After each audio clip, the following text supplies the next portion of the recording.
গতকালকের বাংলাদেশের প্রখ্যাত ইসলামিক স্কলার, বর্তমান তরুণ প্রজন্মের অন্যতম জনপ্রিয় ব্যক্তিত্ব শায়েখ ডক্টর মিজানুর রহমান আজহারীর মাহফিল সম্পন্ন হয়েছে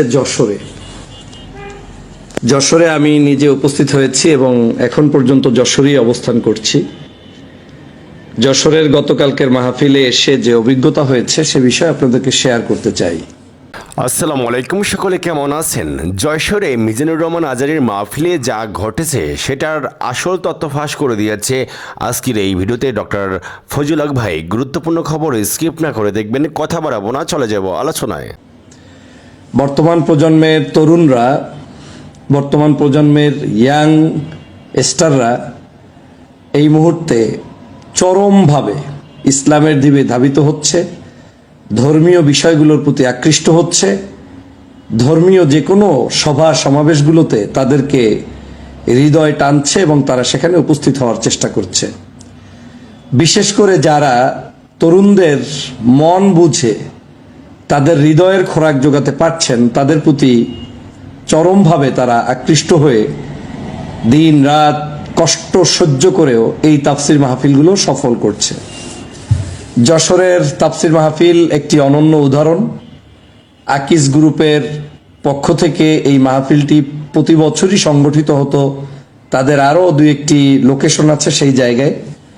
এইবার প্রথম যশোরের তাদের প্রতিষ্ঠানটি আদ্দিন যে মেডিকেল রয়েছে সেখানে অনুষ্ঠিত হয়েছে। আমরা যদিও একেবারেই মাগরিবের নামাজের আগে আসতে পেরেছি, আল্লাহ শুকরিয়া আদায় করছি যে আমি ভলান্টিয়ার এবং পুলিশ ভাইদের সহযোগিতা নিয়ে স্টেজে পৌঁছতে পেরেছি। কিন্তু আমি পৌঁছানোর আধা ঘন্টার মধ্যেই এরকম নিউজও শুনতে হয়েছে যে মানুষ পদদলিত হয়েছে।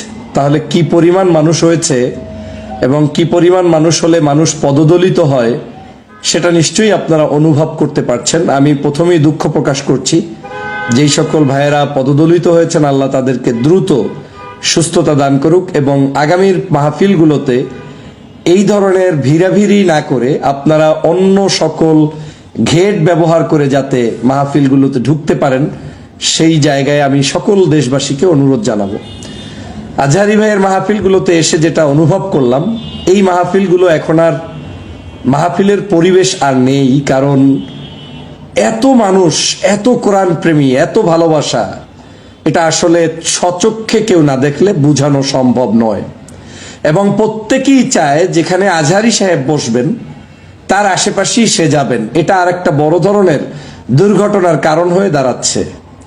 মাহফিল কর্তৃপক্ষ সর্বোচ্চ চেষ্টা করে যাচ্ছে প্রোগ্রামগুলো সুন্দরভাবে করার জন্য, প্যান্ডেল অতিরিক্ত করার জন্য, যাতে করে মানুষগুলো আগে ভাগে সেখানে যায়, এলইডি ফিট করে সেখানে আপনাকে সরাসরি স্ক্রিনে দেখানোর জন্য। সেখানেও মানুষের ভিড়াভিড়ির পরেও মানুষ উপচে পড়া ভিড় থাকে স্টেজমুখী, যে কারণে এই ধরনের আপনার পদদলিত কিংবা যে কোনো চাপাচাপি কিংবা ঝামেলার শিকার হতে হচ্ছে আমাদের দেশবাসীকে। যশোরের মাহফিল আমাকে অনেক অনুপ্রেরণা দিয়েছে। আমি প্রত্যেকটা মাহফিলের পরে এসে একটা লাইভ করি, সেজন্য আপনাদেরকে আজকেও যশোরের উপরে একটা রিভিউ দেওয়ার চেষ্টা করব। প্রথমত, এই মাহফিলটি অত্যন্ত সুশৃঙ্খল ছিল। এইবার আমরা দেখলাম যে মিজানুর রহমান আজহারী সাহেবকে স্টেজে উঠতে বিড়ম্বনা পোহাতে হয়নি। স্টেজ থেকে কমপক্ষে 500 মিটার লম্বা আলাদা একটা করিডোরের মতো করে সেটাতে লাল গালিচা ব্যবস্থা করে সেই জায়গা থেকে তাদেরকে ভিতরে নেওয়া হয়েছে এবং ওই একই পথ থেকে আমিও প্রবেশ করার সৌভাগ্য অর্জন করেছি এবং স্টেজে যেতে পেরেছি, আলহামদুলিল্লাহ। এই জিনিসটা আমার কাছে চরম ইউনিক মনে হয়েছে। দ্বিতীয় হয়েছে, মাহফিলের পাশেই সুধী এবং বিশিষ্ট জনদের জন্য আলাদা একেবারেই স্টেজের সাথেই একটি প্যান্ডেল করা হয়েছে, যেখানে সোফা দিয়ে দেওয়া হয়েছে যাতে করে স্টেজের মানুষ যারা ভিড় করতেন তারা সসম্মানে ওই জায়গাগুলোতে বসতে পারেন, যেমন ডিসি, এসপি, সচিব, আপনার সাবেক সংসদ, বর্তমান সংসদ, চেয়ারম্যান, এরকম যারা তাদের দাওয়াতি মেহমান, ভিআইপি, তাদের জন্য আলাদা একটি জায়গা করা হয়েছে। তাতে স্টেজের চাপ কমেছে। তৃতীয় যে জিনিসটা ছিল, খুবই সীমিত কয়েকজন ব্যক্তি যারা স্টেজে উপস্থিত থাকতে পেরেছে, তারা স্টেজের পাশেই ছোট্ট একটা করিডোরের মতো সেখানে বসার সুযোগ পেয়েছে, আমরা সহ সবাই সেখানেই বসেছিলাম। আমি তরুণদের মধ্যে এবং যুবকদের মধ্যে বিশেষ করে গতকালকের মাহফিলে অনেক মেয়ে মানুষ এসেছেন, মহিলারা এসেছেন, আমার মা বোনেরা এসেছেন, যেটা আমাদেরকে নতুন করে বাংলাদেশের ইসলামের যে বিজয় বিপ্লব সেই দিকে ধাবিত করছে, যে এখন আর শুধু পুরুষ মানুষই আপনার এই কোরআনের মাহফিল প্রেমী হচ্ছে না, বরং লক্ষ লক্ষ মানুষ যারা ঘরে বসে থেকে নয়, ঘর থেকে বের হয়ে কোরআনের এই তাফসির শোনার জন্য তারা কষ্ট করে এসেছেন, তাদের জন্য আলাদা পর্দার সাথে সুন্দর প্যান্ডেলের ব্যবস্থা ছিল। আমি সেজন্য তাদেরকে ধন্যবাদ জানাই। ড্রাম ফিট করে এখানে প্রোগ্রামের স্থলটাতে আপনার নতুন করে সেখানে সাজিয়ে পানির ভিতরেও প্যান্ডেল হয়েছে, সেটাও একটা ইউনিক আইডিয়া ছিল। মিডিয়া কর্মীরা অত্যন্ত সচেতন ছিলেন, ইউটিউবাররা অত্যন্ত ভদ্রভাবে সজ্জনভাবে খুবই ভালোবাসা নিয়ে এই মাহফিলটাকে কাভার করেছে, আমি নিজে দেখতে পেরেছি, আলহামদুলিল্লাহ।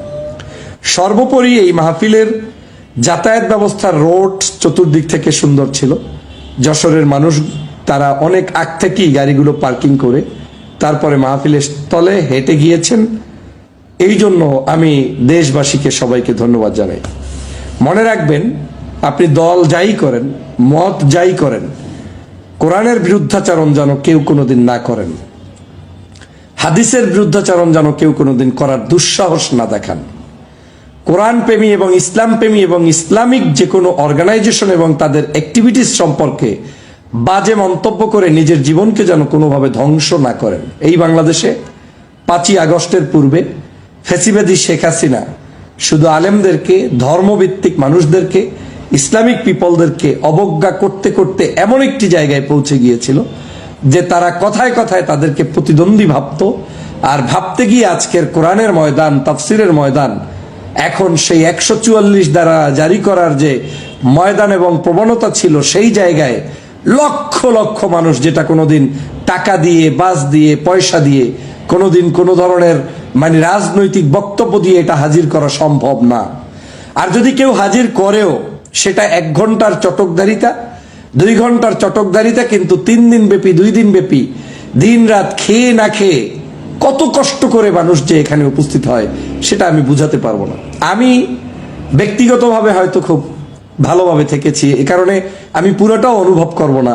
আকিজ গ্রুপের পক্ষ থেকে আমাকে হোটেল দেওয়া হয়েছে, আমি যতটুকু শুনেছি ওরিয়েন্ট হোটেল এখানের সবচেয়ে সুন্দর একটি হোটেল, সেই জায়গায় রাত্রি যাপন করেছি। কিন্তু আমি মাফ চাই যে আমরা এরকম রাত্রি যাপন করতে পেরেছি, কিন্তু কত মানুষ যে এখানে কত কষ্ট করে এসেছে এটা বোঝানোর কোনো সুযোগ নেই। এই গ্রুপের যে আমি কৃতজ্ঞতা জানাই, আল্লাহর দরবারে শুকরিয়া আদায় করছি। পাশাপাশি আকিজ গ্রুপের আমাদের যে এখন যে বড় সন্তান রয়েছেন, যার নেতৃত্বে এই কাজটি হয়েছে, মাহফিলটি হয়েছে, তার প্রতি আমি কৃতজ্ঞতা জানাই। তিনি আমাদের মতো ক্ষুদ্র মানুষদেরকেও মেহমানদারি করতে ভোলেন নাই, আমাদেরকে যথোপযুক্তভাবে ভিন্নভাবেই সম্পূর্ণ নিজে টেক কেয়ার করেছেন। মাহফিলের আগেই আমাদেরকে তার সমস্ত জায়গাগুলো ঘুরিয়ে দেখিয়েছেন, আমাদের মেহমানদারি করেছেন, রাতের বেলা হোটেলে থাকার ব্যবস্থা করেছেন। এই যে এত বড় একটি মহাযজ্ঞ, তার মধ্যেও তার এই আন্তরিকতা, সম্মানকে আমি শ্রদ্ধা জানাই। যশোরবাসীকে আমি শ্রদ্ধা ভরে স্মরণ করি। আপনাদের আন্তরিকতা, ভালোবাসা, আমরা একজন সাধারণ নাগরিক এসেছি, হয়তো একটু দূর থেকে আপনাদের এলাকায় নতুন মেহমান এসেছি, কিন্তু যা করেছেন সেটা ভাষায় বোঝানো যাবে না। আপনাদেরকে হয়তো খুব কাছ থেকে পেলে আরো ভালো লাগতো, কিন্তু সেই পরিবেশ ছিল না। তারপরেও যারা বাঁধ ভাঙা জোয়ারে উচ্ছ্বাসিত হয়ে রাস্তায়, স্টেজে, আশেপাশে আমার সাথেও দেখা করেছেন, আপনাদের প্রতি আন্তরিক কৃতজ্ঞতা জানাই, আন্তরিক কৃতজ্ঞতা জানাই। আমার পক্ষ থেকে কোনো বেয়াদবি হয়ে থাকলে আপনারা মাফ করে দিবেন। আপনাদের সত্যি আমি মুগ্ধ হয়েছি, সত্যি। এখন এই মুহূর্তে হোটেলে বসি আমি যখন শো করছি বা কথা বলছি, তখন আপনাদের এই আচার, ব্যবহার, আন্তরিকতাগুলো আমাকে খুবই আমার হৃদয়টাকে শান্ত করে দিচ্ছে।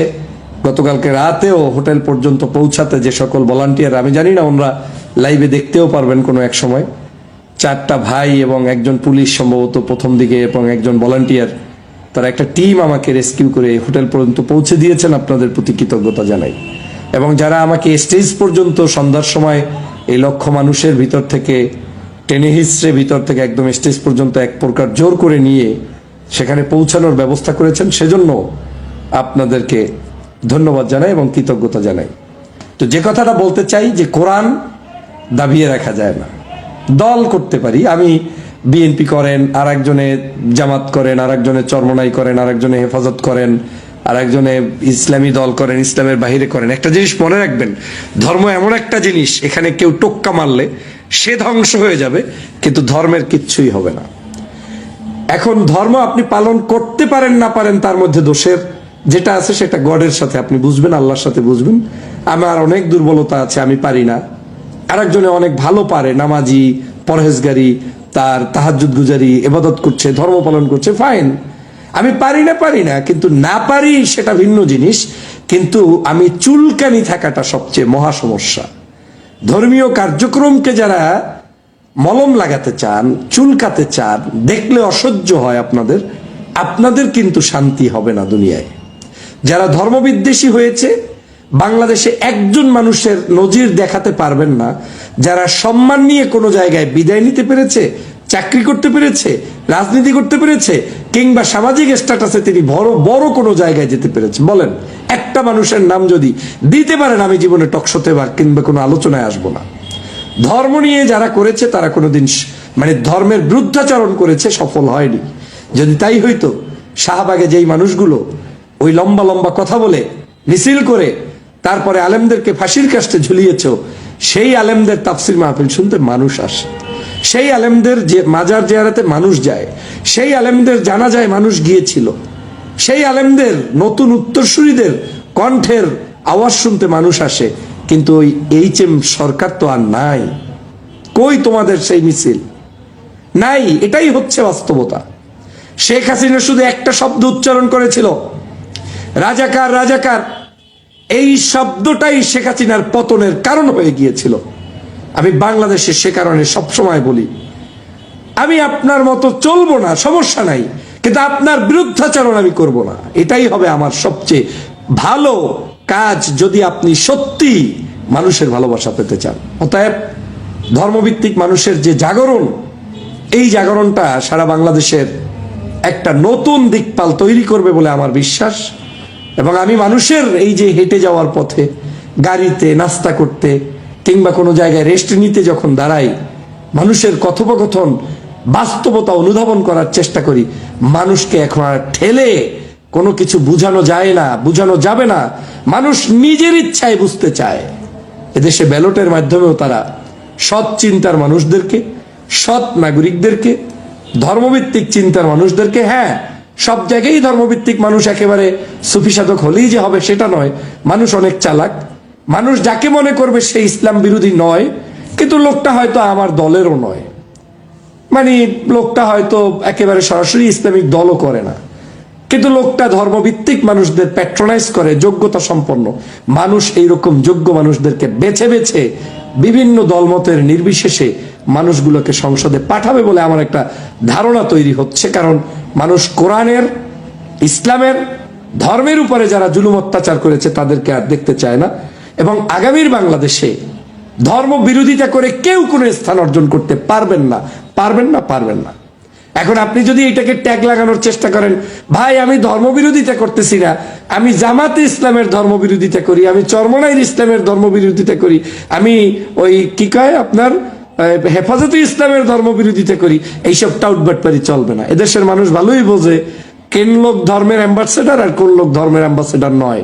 এই একই কথা আওয়ামী লীগ বইলা মাজারপন্থী অনেক, যেই সকলে এই দেশের হক্কানি অনেক আলেমরা যাদেরকে প্যাট্রোনাইজ করতো না, যাদের কার্যক্রম শরীয়ত ভিত্তিক অনেক সময় অপছন্দনীয় ছিল, তাদেরকে ওনারা একটু ফেলে পুষে ইসলামের দাওয়াত আর তাহাজ্জুদ গুজারির ওয়াজ করতো। ওই ওয়াজ দিয়ে কোনো ওই লাভ হয় নাই, বরং হিতে বিপরীত হয়েছে। ওগুলো ধর্ম ব্যবসা। ধর্মীয় মানুষদেরকে, এদেশের সত্যিকার যারা ধর্মীয় চিন্তা চেতনার, এই যে তাবলিগ জামাত, এই যে কওমি ভিত্তিক আলেম, এই যে আলিয়া ভিত্তিক আলেম, এই যে জামাত ভিত্তিক আলেম, এই যে চরমনাই ভিত্তিক আলেম, এই যে হকপন্থী আলেম যাকে বলে, এক কথায় পীর মাশায়েখ, এরা যে চিন্তা লালন করে, পালন করে, এই চিন্তার মানুষদেরকে কোণঠাসা করা, যদিও লোকটা আপনার বিরুদ্ধেও কিছু বলে, আপনি কথা বলা উচিত হবে না, হলে ধ্বংস অনিবার্য, কোনো সন্দেহ নাই। আর আপনি বলবেন না কেন? সৎ কথা তিনি বলবেন, মসজিদের মেম্বারে দাঁড়িয়ে তিনি বলবেন যে চাঁদাবাজদের বিরুদ্ধে বলবেন, ধর্ষণকারীদের বিরুদ্ধে বলবেন, হত্যাকারীদের বিরুদ্ধে বলবেন। মসজিদের মেম্বারে দাঁড়িয়ে তিনি সুদখোরের বিরুদ্ধে বলবেন, ঘুষখোরের বিরুদ্ধে বলবেন। এই কথা বললে তো আপনার জ্বলে কেন? জ্বলার কোনো কারণ নাই। আপনি যদি এই অপরাধী না হন তাহলে জ্বলবেন কেন? আপনি আরো খুশি হবেন, ভালো কথা। আমি তো এই পরামর্শই রাজনৈতিক দলগুলোতে দেই। বাংলাদেশের যত বড় বড় দল আছেন, টাউট বাটপার দিয়ে দল সাজালে লাভ নাই। দলের নাম বিএনপি থাকতে পারে, দলের ক্যান্ডিডেট গুলোর চরিত্র এমন মানুষ সেট করেন যাতে দেখলে জামাত ইসলামের প্রার্থীর চাইতেও ভালো মনে হয়, তাইলেই তো আপনার সংস্কার হয়ে যায়। আপনার দলের নাম হতে পারে জামাত ইসলাম, কিন্তু লোকটা দুষ্ট টাউট বাটপার, তারে নমিনেশন দিয়েন না। পারলে এমন একজন যোগ্যতা সম্পন্ন মানুষকে দেন যে লোকটা সত্যিকার ধর্মের এবং কর্মের সৎ চিন্তার, তাকে দিবেন। দেখবেন মানুষ আপনার এই জামাত ইসলামকে অ্যাকসেপ্ট করবে। আপনার দলের নাম চরমনের পীর, ভালো মানুষদেরকে দেন। আমি এই কথাগুলো সামগ্রিক সকল দলের পক্ষের জন্যই বলছি। দলের মধ্যে দলের নাম পরিবর্তনের দরকার নেই। দল আপনার যেটাই থাকুক, এই দলের মধ্যে যদি ব্যক্তিদেরকে, আদর্শিক মানুষদেরকে দিতে পারেন, জনগণ আপনাদেরকে পছন্দ করবে, ভালোবাসবে এবং আপনারাই নেতৃত্ব দিবেন। কিন্তু গা ঠেলে স্রোতের বিপরীতে কোনো কার্যক্রম করলে সেটা কখনোই টিকবে না। তার প্রমাণ যশোরের মাহফিল। এই যশোর কত লম্ফা জম্ফা শুনেছি, এই যশোরে আওয়ামী লীগের কত আস্ফলন আমরা দেখেছি, কিন্তু আজ কিছুই নাই, কিছুই নাই। অতএব প্রিয় বন্ধুরা আমার, এই মাহফিল এবং আগামী দিনের শুধু আজহারি ভাই নয়, সারা বাংলাদেশে যতগুলো ইসলামিক স্কলারদের দ্বীনি মারকাজের মাহফিল হবে, প্রোগ্রাম হবে, আপনারা দলমত নির্বিশেষে সেগুলোতে সমর্থন করবেন। তাতে আপনার ইজ্জত যাবে না, ইজ্জত বাড়বে। আপনি হীনমন্য থাকবেন না। একজন কওমি আলেমেরও মাহফিল দেখলে আপনার হাতে সময় থাকলে যাবেন, কথা বলবেন, মিট করবেন, নামাজ পড়ে আসবেন। সময় না থাকলে 5 মিনিট সময় দিবেন। এটাও আপনার জন্য আপনাকে বড় করবে। আমরা কত সময় তো নষ্ট করি। আমি পারি না, কিন্তু কষ্ট করে যখন মনে করি যে অন্তত 2-1টা জায়গায় যাই, চেষ্টা করি। আপনাদের পক্ষ থেকেও আমার আহ্বান থাকবে, আপনারা আপনাদের জায়গায়, প্রত্যেকটি জায়গায়, ধর্মীয় জায়গাগুলোতে কোনো কুণ্ঠাবোধ করবেন না, কোনো সংকীর্ণতা দেখাবেন না। আপনার চোখের সামনে আলেমরা আপনার বিরুদ্ধে কথা বলবে, তাও মুখ বুজে সহ্য করার মানসিকতা থাকলে আপনি সফল হবেন। এই কাজ যদি করতে পারেন, আগামীর বাংলাদেশ ইসলামের বাংলাদেশ, আগামীর বাংলাদেশ আপনার বাংলাদেশ, আগামীর বাংলাদেশ একটি সুষ্ঠু সুন্দর ধারার, চোর ডাকাত হানাহানি মুক্ত, রাহাজানি মুক্ত একটি আদর্শ বাংলাদেশ। প্রিয় সহযোদ্ধা ভাইরা, যারা আমার যশোরবাসী, আমি যাদের ভালোবাসায় সিক্ত হয়েছে, আপনাদের প্রতি কৃতজ্ঞতা জানাই। আর সর্বোপরি আবারও আমি আকিস গ্রুপের সম্মানিত যে এখন দায়িত্বে আছেন এই স্যার, আমাকে যে সম্মান জানিয়েছেন আমি ভাবতেও পারি নাই। আমি এসেছি নিজ দায়িত্বে, উনি আমাকে কোলাকুলি করে জড়িয়ে ধরে আমার টক শো, বিভিন্ন আলোচনা এগুলো শুনে জেনে আমাকে পরামর্শ দিয়ে ধন্য করেছেন। ওনার বাসায় নিয়ে ওই জায়গায় উপস্থিত আপ্যায়ন করেছেন, হোটেল ঠিক করে রেখেছেন, এবং যারা আমাকে এই 2 দিন পর্যন্ত, গতকালকের রাত থেকে আজ পর্যন্ত সময় দিয়েছেন, আপনাদের সকলের প্রতি কৃতজ্ঞতা। বিভিন্ন জায়গার বন্ধুরা আশা করেন যে সকল জায়গায় যাতে আমি আপনাদেরকে অন্তত দেখতে আসি। যদি আমার হাতে সময় থাকে তাহলে আমি বিভাগীয় এই শহরগুলোতে অন্তত আজহারিবের যে মাহফিলগুলো সেগুলোতে আসার সর্বোচ্চ চেষ্টা করব। যদি কোনোটা মিস করি, মনে করবেন না যে ওই অঞ্চলকে পছন্দ করি কিংবা করি না। আপনাদের সবার প্রতি ভালোবাসা, শুভকামনা। সময়ের উপর নির্ভর করবে কোন মাহফিলে আসবো এবং আসবো না। আপনারা সবাই ভালো থাকবেন, আমার জন্য দোয়া করবেন। আল্লাহ পাক আমাদের সবাইকে এই সত্যিকার দ্বীনের পথে ভালো কাজে অংশগ্রহণ অথবা সমর্থন অথবা এদের কাজ চোখে দেখে সহ্য করার মতো তৌফিক দান করুক, আমিন। আল্লাহ হাফেজ।